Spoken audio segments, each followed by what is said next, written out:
Bonjour, bonjour, salut, salutations à tout le monde. Salutations à tout le monde, salutations. Ceux qui sont là peuvent se manifester, peuvent écrire. Si le son est bon, faites-moi signe. Salutations, salutations, salutations. Les personnes qui sont présentes peuvent se manifester, peuvent écrire dans le bas des commentaires pour que je sache que, ou si le son aussi est bon, signalez-moi, faites-le-moi savoir pour que je commence mon live d'aujourd'hui. S'intitule Mystère de Christ, numéro 2, deuxième partie. Comme sous-thème, la lune. Hier, nous avons débuté avec notre grand thème, Mystère du Christ. Hier, nous avions parlé sur le soleil. Nous avions démontré que le Christ est aussi soleil. C'est le soleil aussi. Aujourd'hui, nous allons continuer toujours dans notre grand thème, Mystère du Christ, mais comme sous-thème, la lune. On ne peut pas parler du soleil quelque part sans parler de la lune aussi. Donc, le 2, je dirais, c'est complète. Parce que, souvenez-vous, au 4e jour, selon Genèse 1, Dieu, le Créateur, créa les luminaires pour fixer les temps, les calendriers. C'est très important. Donc, hier, nous avions parlé sur le mystère de Christ, le soleil. La vidéo se trouve sur mon mur. Donc, je pense que s'il y a des questions par rapport à cela, n'hésitez pas à me les poser inbox, même ici, pour comprendre en fait Christ, le mystère de Christ. Ici, nous sommes en train de parler de mystère. Donc, un mystère, c'est quelque chose qui est caché, qui a pour but d'être découvert. C'est ça en fait le mystère. Le mystère, c'est ça. C'est caché. Son but est d'être découvert. Donc, c'est-à-dire que quand nous parlons des mystères de Christ, nous comprenons que Christ, en lui se trouvent tous les trésors de la connaissance et de la sagesse divine. Donc, Christ, quelque part, on nous dit que Christ, ce Christ-là est en nous, est en vous, est en nous. Le Christ, qui est Christ en fait? Christ, je dirais, c'est l'intincelle divine, c'est la plénitude de Dieu, si vous voulez, en fait, qui se manifeste au travers de la création, mais particulièrement au travers des êtres humains, parce que je parle à l'humanité. Bien sûr, beaucoup penseront que je parle à des chrétiens. Non. Bien que le mot chrétien vienne de comme Christ. Mais le Christ est universel. Le Christ est au-delà des religions, est au-delà des spiritualités. Le Christ est universel. Voilà. Donc hier, nous avions parlé sur le mystère du Christ, première partie, le soleil. Aujourd'hui, nous allons continuer toujours notre grand thème, mystère du Christ. Aujourd'hui, nous allons parler sur la lune. N'hésitez pas à poser des questions. Si vous êtes là, si vous m'écoutez, écrivez dans le bas des commentaires. Si le son est bon, je pense que je vais commencer mon live de ce soir, d'aujourd'hui en fait. Voilà. Pour nous rafraîchir un peu ce qui était le sujet d'hier, mystère de Christ et le soleil, je vais faire un peu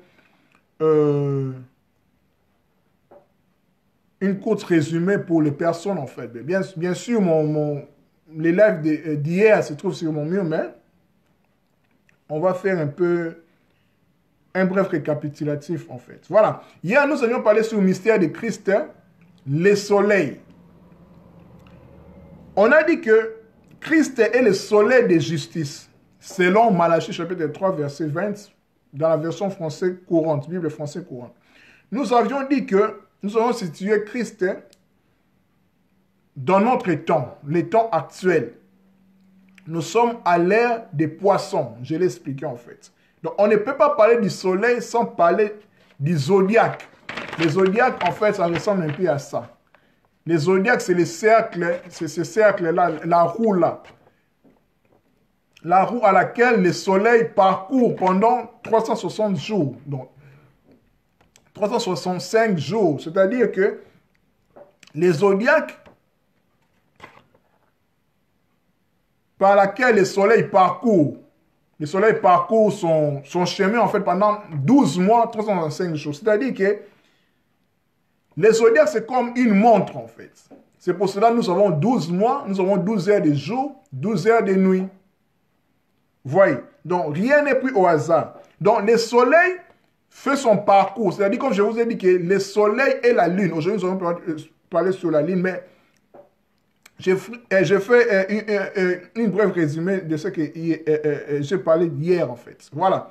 Donc, le soleil, on ne peut pas parler du soleil sans parler du zodiaque.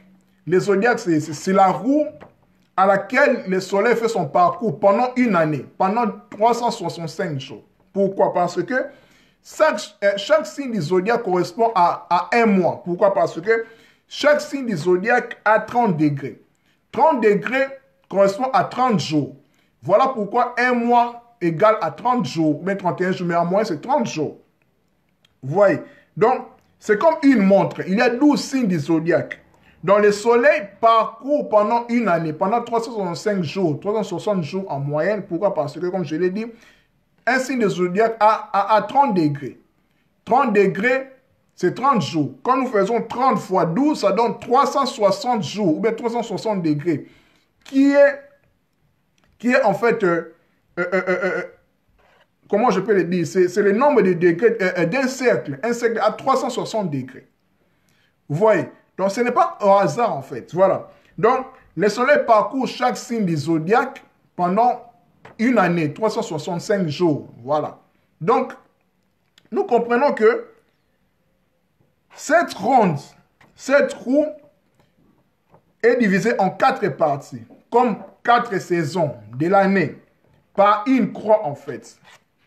Une croix qui est divisée en 4 parties, des trois signes par saison. Par saison. C'est-à-dire que nous avions ici l'équinoxe. Chez vous, c'est un peu inversé, mais vous allez comprendre en fait. L'équinoxe de printemps, nous avons l'équinoxe d'automne, solstice d'hiver et solstice d'été. 4 saisons. Printemps, automne, été et hiver. Au printemps, nous avons 3 signes. En été, nous avons 3 signes. En automne, nous avons 3 signes. En hiver, nous avons 3 signes. Le soleil commence à se lever au printemps. En cette ère de poisson, notre ère de poisson en fait, le soleil au printemps, c'est-à-dire vers le 20 mars, 21 mars, le soleil se trouve dans la constellation, dans le signe de poisson, du 21 mars au 21 avril, à peu près, donc une année, pardon, un mois, excusez-moi, un mois, donc 30 jours. Donc, je vous ai dit que un signe du zodiaque correspond à 30 degrés, donc 30 jours, donc un mois. Exactement, mon frère Richardson, bonjour. Donc, le printemps commence vers le 21 mars. Signe du poisson, après le 21 mars jusqu'au 21 avril, à partir du 21 avril jusqu'au 21 mai, actuellement là où nous sommes, le soleil est au signe des béliers. Les béliers, en fait. C'est pour ça que vous verrez même, on nous dit l'agneau immolé. La Pâque, l'agneau immolé. L'agneau, c'est le fils du bélier. C'est les béliers, en fait. C'est les béliers ici. Donc, après le 21 mai jusqu'au 21 juin, nous basculons maintenant dans le signe du taureau. Le 21 juin, c'est l'été. Ici, en fait, le soleil est au zénith. Solstice d'été, en fait, au zénith. Donc, à partir du 21 juin jusqu'au 21 juillet, c'est les Gémeaux. Donc ici, le soleil est au zénith en fait. C'est les Gémeaux. À partir du 21 juillet au 21 août, c'est les Cancers. Donc c'est-à-dire que les personnes qui sont nées entre ces dates-là sont automatiquement, comment je peux le dire, ont des signes des zodiaques en fait. C'est comme ça, ce sont des principes universels. Quand nous venons ici dans le monde, nous sommes directement, je dirais, catalogués à un signe des zodiaques. Donc, à partir du 21 août jusqu'au 21 septembre, c'est les lions. C'est les lions en fait. D'où le 21 septembre, l'été termine, nous passons à l'automne. Là, le soleil maintenant commence à plonger, à descendre. C'est l'automne en fait. C'est l'automne, c'est pour cela même les feuilles se détachent des arbres et tout ça perd leur saveur en fait, leur force. Le soleil commence à plonger. Et puis à partir du 21 septembre jusqu'au 21 octobre environ, le soleil passe dans le signe de la Vierge. La Vierge, c'est ici. Après le 21 octobre jusqu'au 21 novembre, c'est la balance. Vous voyez, c'est la balance. D'où ça part comme ça, en fait. Ça part, ça fait la ronde. Donc, c'est un cycle. Donc, un cycle, c'est une suite de phénomènes qui se déroulent sans arrêt, selon un ordre immuable. Donc, il n'y a pas de fin du monde, comme nous pensons. Il n'y a que des fins de cycle et de recommencement. Un cycle, c'est comme un cercle, en fait. Le soleil tourne, fait son parcours pendant 360 jours. 2020, après 365 jours, 2021, 2022, donc le soleil continue à tourner sans se lasser. C'est un cycle, en fait. Donc, voilà ce que nous devons comprendre par rapport au soleil, ce que nous avions dit hier. Donc, je ne vais pas vraiment m'attarder là. La vidéo se trouve sur mon mur. Si vous pouvez les regarder, si vous avez le temps, des questions, n'hésitez pas. Continuons aujourd'hui, nous allons parler sur le mystère de Christ et la lune. Mes frères et sœurs, il faut savoir que, comme je vous ai dit, que en Christ se trouve caché les trésors de la connaissance et de la sagesse divine. Donc, Christ, c'est la plénitude de Dieu, en fait. Tout, Christ, c'est la divinité, c'est Dieu. Voilà. Christ, Christos, Christ, voilà. Mystère de Christ et la lune. Ici, je vais m'attarder sur la Bible. La Bible, pourquoi? Parce que la Bible, il faut savoir que la Bible, c'est le livre le plus vendu au monde. La Bible n'est pas seulement un livre chrétien. La Bible est un livre universel. C'est pourquoi même dans les loges maçonniques, chez les rosicruciens, partout, même chez les féticheurs, si on peut le dire ainsi, tout le monde pratique la Bible pour des fins, utilise la Bible pour des fins quelconques. Donc, quand nous parlons de la lune, mystère de Christ et la lune, la Bible cache des mystères, cache des codes. C'est pour cela l'un des éminents pères de l'Église, du nom de Clément d'Alexandrie, il a dit ceci. C'est donc pour bien des raisons que les Écritures, d'où la Bible, tiennent leur sens caché. Donc la Bible est cachetée en fait, est codée. Parce que les gens qui ont écrit la Bible sont des initiés, sont des érudits, sont des hommes intelligents. Donc ils ont écrit la Bible dans un langage codé. Parce que la Bible a comment? Et comment? La Bible a plusieurs cultures. Les Écritures qui sont écrites dans la Bible, ça vient de plusieurs traditions, de plusieurs spiritualités, de plusieurs cultures de différents peuples. Par exemple, des Égyptiens, des Hébreux, des Grecs, des Assyro-Babyloniens, de la Mésopotamie. Donc, la Bible est un livre universel. Ce n'est pas seulement un livre exclusivement chrétien, non. Parce que la Bible cache l'Égypte, Israël, dans l'Hébreu, la Mésopotamie, dans Babylone, Sumer, Akkad, et la Grèce aussi, par le Nouveau Testament. Donc, quand nous parlons mystère du Christ et la lune, nous voyons que dans la Bible, il y a des codes. La Bible parle de la lune. Vous allez me dire, mais Kalena, qu'est-ce que vous êtes en train de dire? Je vais vous démontrer. La Bible cache des mystères, des codes. Donc, il faut les décoder, il faut les découvrir en fait. Il faut aller au-delà du voile. Parce que la Bible, en les lisant comme ça, on dit la lettre est dessus. Quand nous lisons la Bible, c'est comme si un voile nous est jeté aux yeux. Donc, pour comprendre, il faut aller en profondeur. Il y a plusieurs niveaux de lecture de la Bible. Pratiquement de la Bible. C'est pareil aussi à d'autres livres dits sacrés comme le Coran, la Bhagavad Gita. Plusieurs livres, en fait, des religions. C'est comme ça. Il y a un côté exotérique, ouvert, et un côté ésotérique, un côté caché, un côté intérieur. Il faut scruter, il faut aller trouver. Voilà. Mystère du Christ, la lune.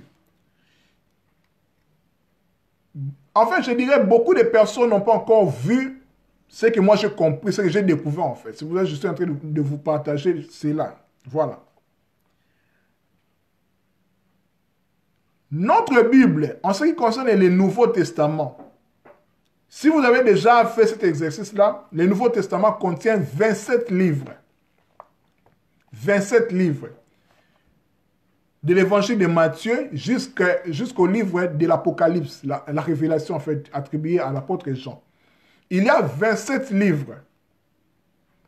Ceci n'est sûrement pas par hasard que les canons chrétiens, que ceux qui ont décidé que la Bible soit ainsi, soit découpés en 27 écrits, c'est-à-dire 4 évangiles, les actes des apôtres, ça fait 5, et les 21 épîtres en fait, de Paul, voilà, attribués à Paul, et l'Apocalypse. Donc, ça fait 27 livres. Ça fait 27 livres. Le chiffre 27 est un chiffre lunaire. C'est le nombre de jours, pendant 27 jours, on appelle ça cycle sidéral. Je vous dis que le cycle est une suite de phénomènes se déroulant sans arrêt dans un ordre immuable. Donc, pendant 27 jours, nombre de 27 écrits dans le Nouveau Testament, il y a un cycle sidéral lunaire. C'est-à-dire que il faut 27 jours pour que la Lune fasse le tour du zodiaque. Le tour du zodiaque, comme le Soleil, mais ici la Lune pendant 27 jours, d'une étoile au retour à cette même étoile. Vous voyez? Donc, nous comprenons que le chiffre 27 n'est pas anodin, n'est pas pris au hasard dans le Nouveau Testament. Parce que, comme je vous ai dit, que, en lisant, en faisant cet exercice-là chez vous, de l'évangile de Matthieu jusqu'à l'Apocalypse, il y a 27 livres, 27 écrits. Donc, qui se réfère au nombre lunaire. 27 est un nombre lunaire, je vous ai dit que c'est le nombre des jours qu'il faut pour faire le tour du zodiaque, la lune en fait. D'une étoile au retour à cette étoile, cycle en fait, pendant 27 jours. Donc 27 écrits du Nouveau Testament. Il n'y a pas de hasard, surtout en ce qui concerne la Bible, qui est en fait un livre sacré, un livre dit sacré, pendant 27 jours. Donc il y a 27 livres dans le Nouveau Testament. Voilà, 27 c'est le cycle sidéral lunaire. Voilà, continuons. Dans le livre des Actes des Apôtres, que nous allons découvrir encore, le livre des Actes des Apôtres a 28 chapitres. 28 chapitres. Ce n'est pas anodin, ce n'est pas au hasard. 28, rappelez-vous bien, les femmes. Les femmes ne me contrediront pas. Cycle mensuel dure 28 jours. 28 jours en fait. Cycle normal, c'est 28 jours. Dans les Actes des Apôtres, il y a 28 livres. Ça paraît fou en fait. Mais les gens qui ont écrit la Bible sont des gens qui sont ancrés dans les mystères, dans les secrets, dans des codes en fait. Dans des langages cachés, ésotériques. Continuons toujours par la Bible. Toujours dans le Nouveau Testament, en parlant des mystères de Christ et la Lune. Quand nous lisons l'évangile de Matthieu, ça commence par la généalogie de Jésus-Christ. Le livre de Matthieu et de Luc, mais je vais parler plus du livre de Matthieu. Il y a la généalogie de Jésus. Dans cette généalogie-là, si nous lisons, en fait, si nous entrons dedans, parce que je vous ai dit que la Bible est un livre qui est caché, qui est cacheté, en fait, qui est codé, il faut le découvrir, il faut le déceler.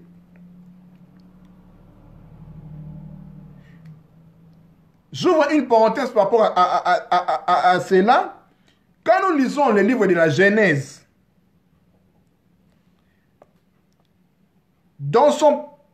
je dirais dans son premier chapitre, au début, en fait, quand on dit au commencement, Dieu créa les cieux et la terre, tout ça, mais en hébreu, Bereshit bara Elohim et Hashamaim vet Aretz, si nous comptons toutes les lettres là, il y a 28 lettres. 28 lettres en fait, exactement 28 lettres, qui nous renvoient à la lune aussi. 28 qui est le cycle mensuel des femmes en fait. C'est pour cela quand une femme, en lingala on dit que quand une femme voit ses règles, on dit que Amoni Sanza. En Kikongo même, on dit Kaluku Ngonda. Ngonda, c'est la lune en Kikongo. Donc, il a vu ses règles, en fait. 28. 28 renvoie aussi au temps. Je vous ai dit que au quatrième jour, quand Dieu a créé les soleil et la nuit pour fixer les temps. Quand nous lisons dans Ecclésiaste chapitre 3, là où on nous dit il y a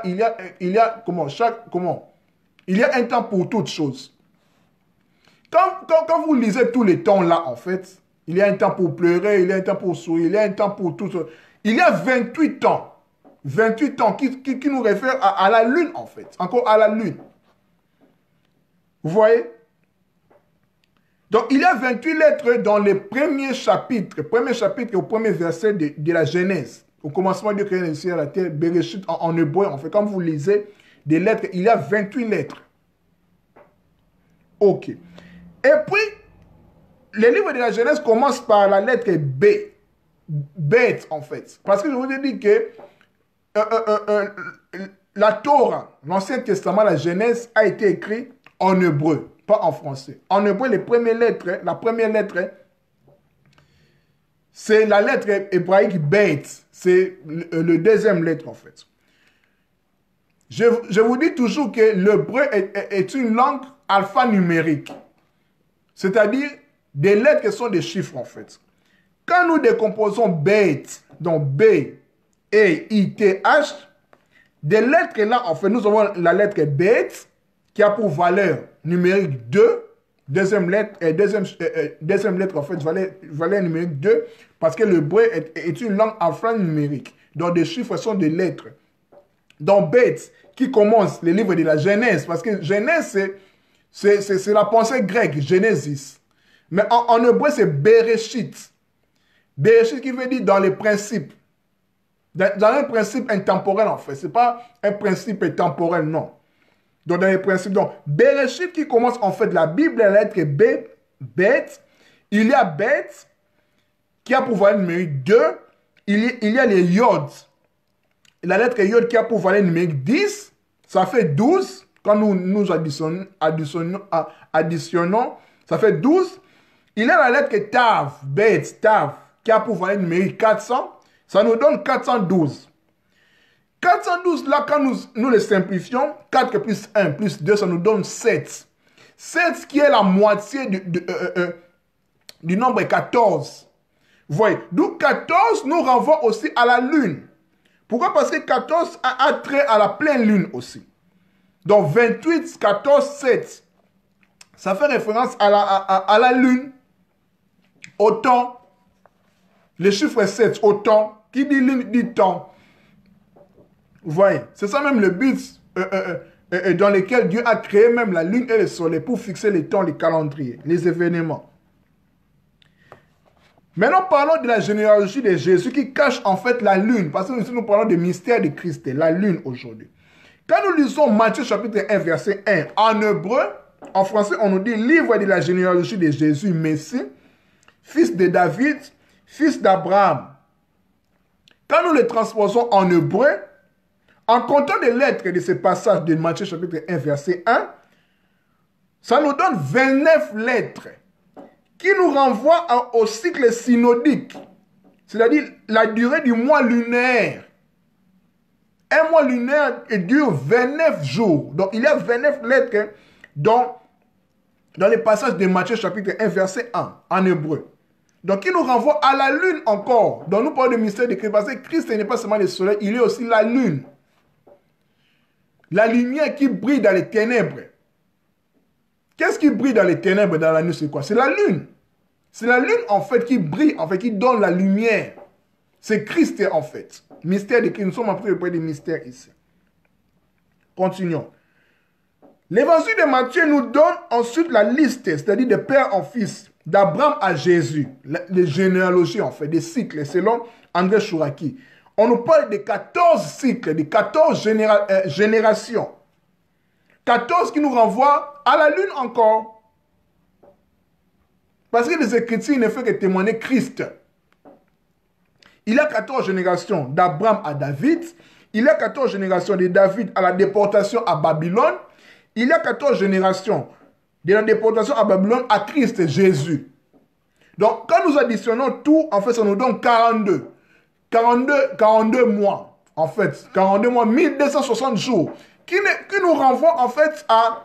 On peut les transposer aussi à 1260 ans par rapport à la durée d'une ère précessionnelle, d'une ère zodiacale, en fait.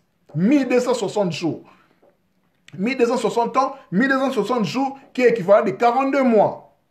Ici, 42. Donc, quand nous comptons 14 générations d'Abraham à David, de David à la déportation à Babylone, 14 générations encore, de la déportation à Babylone à Christ Jésus, c'est 14 générations, qui nous donnent en fait 42, qui nous renvoient encore à la lune encore. C'est un nombre lunaire encore. 16, 14, 28, 42. Et puis 49 après, en fait. 49 qui est, en fait, comment on appelle ça? C'est les causes d'Homère avant d'arriver à la Pentecôte. Après la Pâque, on compte 49 jours jusqu'au 50e jour. C'est-à-dire 50, c'est Pentecôte qui est la pensée grecque, Pentecôte. Pentecôte qui est en fait 50, Penta, 50. Mais en hébreu, c'est Shavuot, les semaines. Donc 7 semaines fois 7, 49, 50e, c'est la moisson, la descente du Saint-Esprit en fait, les dons de la Torah. Vous voyez, donc tout ça est lié au temps en fait. 5 ans, c'est le nombre aussi de la jubilée. Vous voyez, la Shemitah. Vous voyez, tout ça est lié au temps. Il n'y a pas de chiffres au hasard dans la Bible. Tous les chiffres, ceux qui ont écrit la Bible, sont des gens initiés, sont des gens qui sont ancrés dans des mystères. C'est quoi le lien entre les mystères du Christ et les mystères d'Osiris? En fait, c'est la même chose, mon frère Richardson de Lims. Pourquoi? Parce que le mot Christ est en français, ça vient de Christos, qui vient de l'égyptien, en fait, K-R-S-T, Karaste. En sumérien, on dirait Kiristi. Karaste qui veut dire, en fait, momie. C'est pour cela qu'on parle de K-R-S-T. Celui qui dévoile les mystères. Vous voyez? Donc, Christ vient d'Osiris, en fait. Quand je parle de Christ, je parle en quelque sorte d'Osiris. Dans le soleil, en fait. Hier, j'ai parlé quand... Si vous pouvez suivre, en fait, la vidéo que je vous conseille d'hier sur mon quand j'ai parlé des mystères du Christ et du soleil. C'est en fait Osiris, en fait. Même le soleil, c'est Horus. L'heure. Hour, Ur, Eru, Horus. Vous voyez? Qui parle d'Horus parle directement d'Osiris parce que Horus, c'est la réincarnation d'Osiris. Osiris égyptien, c'est Christ, c'est Jésus de la Bible en fait. Donc tout ce que Jésus-Christ de la Bible a fait, on le retrouve en Égypte. Rien de nouveau sous le soleil en fait. Même le nom Jésus, Yesu, Yusa, le fils qui vient, Horus, Yesu, Yusu. Vous voyez, donc tout vient de l'Égypte en fait, je dirais, par rapport à la Bible. Tu vois, donc ce sont des codes en fait cachés, scellés que nous devons découvrir en fait. Parce que la gloire de Dieu, c'est de cacher les choses. Notre gloire, selon Proverbe 25, 2, c'est de découvrir, c'est de décoder ces choses-là. Vous voyez. Donc continuons, je vous ai dit que 14, par rapport à Matthieu chapitre 1, verset 1, on nous parle de 14 générations par rapport à la généalogie de Jésus. Selon Matthieu chapitre 1, verset 1, quand nous comptons les lettres qui se trouvent dans Matthieu chapitre 1, verset 1, il y a 29 lettres qui correspondent au cycle synodique, c'est-à-dire la durée du mois lunaire. Continuons. Toujours le nombre 14. Je vous ai dit que le nombre 7, 14, 28, 29, ça correspond à la lune. Donc au mois, au cycle. Voilà. Au temps. Le nombre 14 concerne aussi David. Pourquoi? Parce que le mot David, c'est en français, mais David, c'est en hébreu. En hébreu, il n'y a pas de voyelles. Quand nous écrivons David, il y a D, V et D. Je vous ai dit que l'hébreu est une langue alphanumérique. Des lettres sont des chiffres. David est composé de la lettre Dalet, D, de la lettre Vav, V qui lit en fait, et la lettre D, donc DVD, donc David. Dalet qui a pour valeur numérique 4, Vav qui a pour V, qui a pour valeur numérique 6, qui donne 10, et Dalet qui a pour valeur numérique 4 encore, qui donne 4 plus 6, 10 plus 4, 14. Donc, David est un type de Christ aussi, de Messie en fait, Mashiach en fait. C'est pour cela, Jésus en fait de la Bible est appelé aussi fils de David. Donc, David aussi, son nombre en fait, sa valeur numérique c'est 14, ça renvoie à la lune. Donc, mystère de Christ, Christ aussi est la lune, David c'est la lune aussi. Voyons avec Abraham. Abraham qui est en fait le fils, Jésus aussi est appelé fils d'Abraham. Ceux qui ont foi en Christ, les chrétiens en fait sont fils d'Abraham par la foi. Parce qu'Abraham a été rendu juste par la foi. Quand nous voyons les lettres ici d'Abraham, ici, nous voyons la lettre Aleph, qui a pour valeur numérique 1. Nous voyons la lettre Bet, qui a pour valeur numérique 2, ça donne 3. Nous voyons la lettre Resh, les R en fait, Resh, qui a pour valeur numérique 200, ça nous donne combien? 203. Continuons. Nous avons la valeur numérique He. Parce qu'il faut savoir qu'Abraham, avant qu'il eut Isaac, il était appelé Abraham. Mais on nous dit selon la tradition que Dieu a ajouté la lettre He à Sarah. Sarah c'était Sarai. On a ajouté He. Donc les H en fait, Abraham et Sarah. Donc les H là, c'est le souffle. A pour valeur numérique 5. Et les mêmes, Abraham, les M, c'est valeur numérique 40. Donc quand nous faisons la somme des Aleph, Bet, Resh, He et M qui composent le nom d'Abraham, ça nous donne 248. Je vous ai dit que l'hébreu est une langue alphanumérique. Dans 248, là, quand nous faisons 2 plus 4 plus 8, ça nous donne combien? 14. On retourne encore à la lune. Donc, on parle du mystère de Christ. La lune, en fait. David, nous avons vu que ça donne 14. Abraham, ça donne aussi 14. La lune. Continuons. Salomon, qui est aussi un type de Christ, parce que Salomon, c'est le fils de David. Salomon, c'est la sagesse. Salomon, comment je peux le dire? C'est l'ombre aussi, c'est l'un des ombres aussi du Christ, en fait. Du Christ. Voilà. Le mot Salomon est composé de la lettre Shin, de la lettre Lamed, de la lettre Mem et de la lettre He. Donc, Shlomo. Salomon, Shlomo. Quand nous faisons l'addition, la somme de toutes ces lettres-là, Shin, Lamed, Mem, He, ça nous donne 300 pour Shin, 30 pour Lamed, 40 pour Mem, He, pour 5. En tout, ça donne 375. Quand nous faisons l'addition de 375, ça nous donne 15. 15 aussi renvoie à la lune aussi. 14, 15, ça renvoie aussi à la lune. Mystère du Christ, la lune. Christ aussi est la lune. La lumière qui louit, qui brille dans les ténèbres. Le soir, la nuit, c'est la lune qui brille en fait. Vous voyez. Donc, toujours avec Abraham, Abraham qui venait d'Our, en Chaldée, Our qui veut dire aussi soleil, soleil, on peut dire aussi l'heure, Ur. Et vous voyez, le secret c'est tout dans les langues en fait. Donc il venait d'Our, en Chaldée, dans Mésopotamie.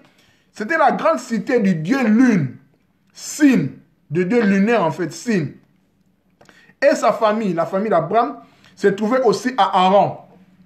Haran était une autre cité consacrée au dieu Sin, dieu de la lune.